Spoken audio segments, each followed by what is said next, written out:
Hello, beautiful soul. Welcome. I am so excited to have you here with me as I finally do this. For all the 3 people that know me, know that I have been wanting to start my YouTube for quite some time. And here we are.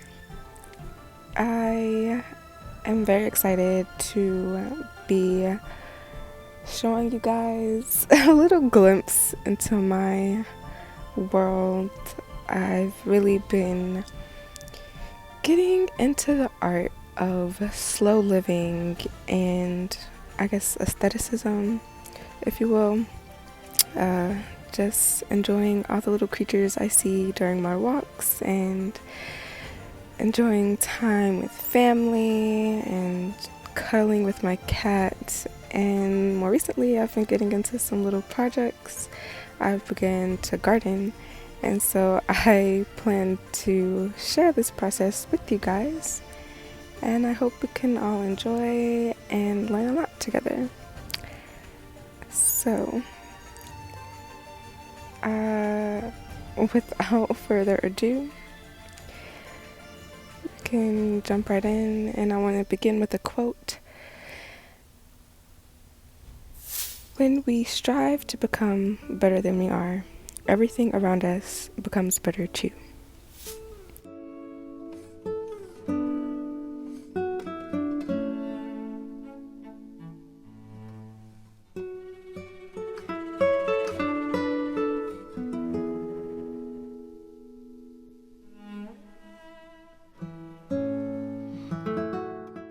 So I have decided to do a bit of a different format. Instead of a tutorial, I thought it would be cool to let you guys watch me work as you relax and enjoy. And instead, I will be doing a brief reading from, you guessed it, The Alchemist. It's just such a great story. So yeah, we're gonna have a brief reading of The Alchemist, and let's get started. The boy's name was Santiago. Dusk was falling as the boy arrived with his herd at an abandoned church. The roof had fallen in long ago, and an enormous sycamore had grown on the spot where the sacristy had once stood. He decided to spend the night there. He saw to it that all the sheep entered through the ruined gate and then laid some planks across it to prevent the flock from wandering away during the night. There were no wolves in the region, but once an animal had strayed during the night, and the boy had had to spend the entire next day searching for it. He swept the floor with his jacket and laid down using the book he had just finished reading as a pillow. He told himself that he would have to start reading thicker books. They lasted longer and made more comfortable pillows. It was still dark when he awoke, and looking up, he could see the stars through the half-destroyed roof. I wanted to sleep a little longer, he thought. He had had the same dream that night as a week ago, and once again he had awakened before it ended. He arose and, taking up his crook, began to awaken the sheep that still slept. He had noticed that as soon as he awoke, most of his animals also began to stir. It was as if some mysterious energy bound his life to that of the sheep with whom he had spent the past 2 years, leading them through the countryside in search of food and water. They are so used to me that they know my schedule, he muttered. Thinking about that for a moment, he realized that it could be the other way around, that it was he who had become accustomed to their schedule. But there were certain of them who took a bit longer to awaken. The boy prodded them one by one with his crook, calling each by name. He had always believed that the sheep were able to understand what he said, so there were times when he read them parts of his book that had made an impression on him, or when he would tell them of the loneliness or the happiness of a shepherd in the fields. Sometimes he would comment to them on the things he had seen in the villages they passed. But for the past few days, he had spoken to them about only one thing: the girl, the daughter of a merchant who lived in a village they would reach in about 4 days. He had been to the village only once, the year before. The merchant was a proprietor of a dry goods shop, and he always demanded that the sheep be sheared in his presence so that he would not be cheated. A friend had told the boy about the shop, and he had taken his sheep there.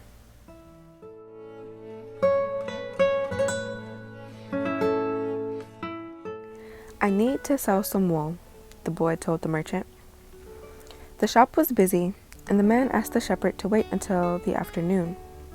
So the boy sat on the steps of the shop and took a book from his bag. "I didn't know shepherds knew how to read," said a girl's voice behind him. The girl was typical of Andalusia, with flowing black hair and eyes that vaguely recalled the Moorish conquerors. "Well, usually I learn more from my sheep than from books," he answered. During the 2 hours that they talked, she told him she was the merchant's daughter and spoke of life in the village where each day was like all the others. The shepherd told her of the Andalusian countryside and related news from the other towns where he had stopped. It was a pleasant change from talking to his sheep. "How did you learn to read?" the girl asked at one point. "Like everybody learns," he said, "in school."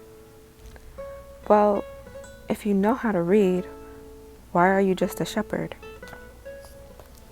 The boy mumbled an answer that allowed him to avoid responding to her question. He was sure the girl would never understand.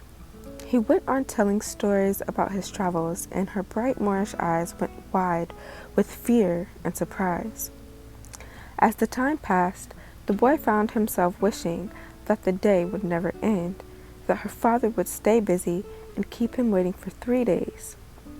He recognized that he was feeling something he had never experienced before: the desire to live in one place forever.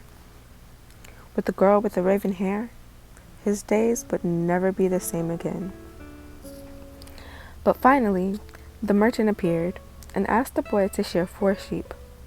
He paid for the wool and asked the shepherd to come back the following year. And now, it was only 4 days before he would be back in that same village. He was excited and at the same time uneasy. Maybe the girl had already forgotten him. Lots of shepherds passed through, selling their wool. "It doesn't matter," he said to his sheep. "I know other girls in other places." But in his heart, he knew that it did matter. And he knew that shepherds, like seamen and like traveling salesmen, always found a town where there was someone who could make them forget the joys of carefree wandering. The day was dawning, and the shepherd urged his sheep in the direction of the sun. They never have to make any decisions, he thought. Maybe that's why they always stay close to me. The only things that concerned the sheep were food and water. As long as the boy knew how to find the best pastures in Andalusia, they would be his friends. Yes, their days were all the same, with the seemingly endless hours between sunrise and dusk.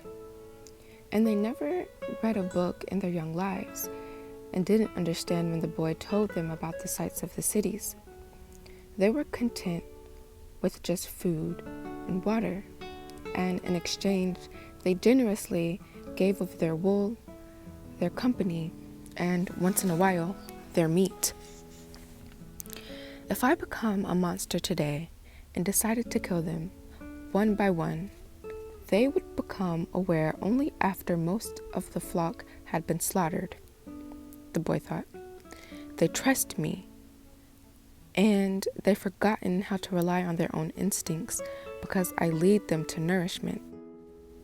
The boy was surprised at his thoughts. Maybe the church with the sycamore growing from within had been haunted.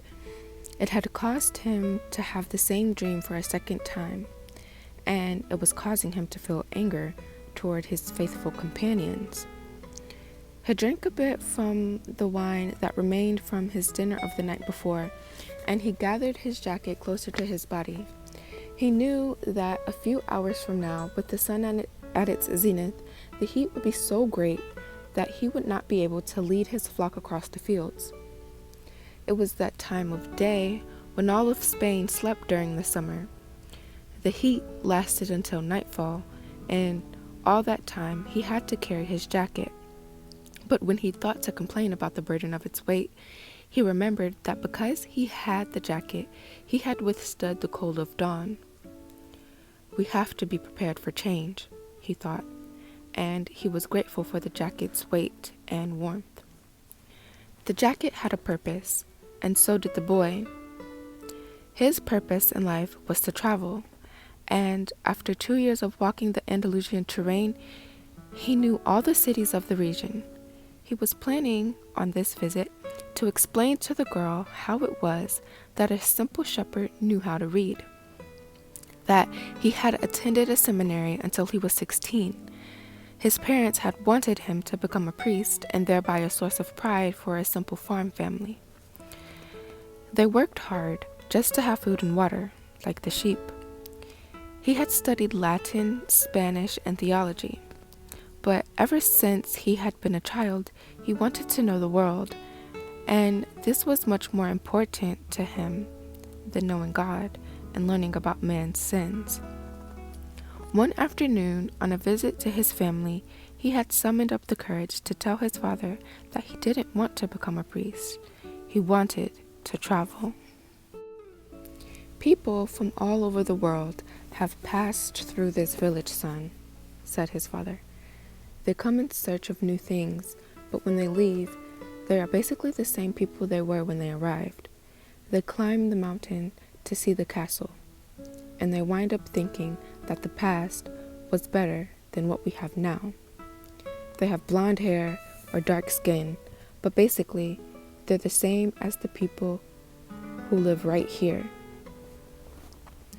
But I'd like to see the castles in the towns where they live, the boy explained. Those people, when they see our land, say that they would like to live here forever, his father continued. Well, I'd like to see their land and see how they live, said his son. The people who come here have a lot of money to spend, so they can afford to travel, his father said. Amongst us, the only ones who travel are the shepherds. Well, then I'll be a shepherd. His father said no more.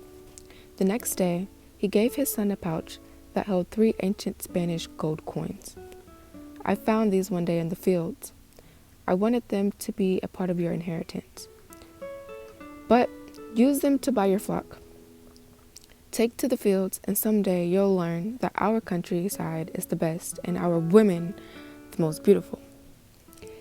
He gave the boy his blessing.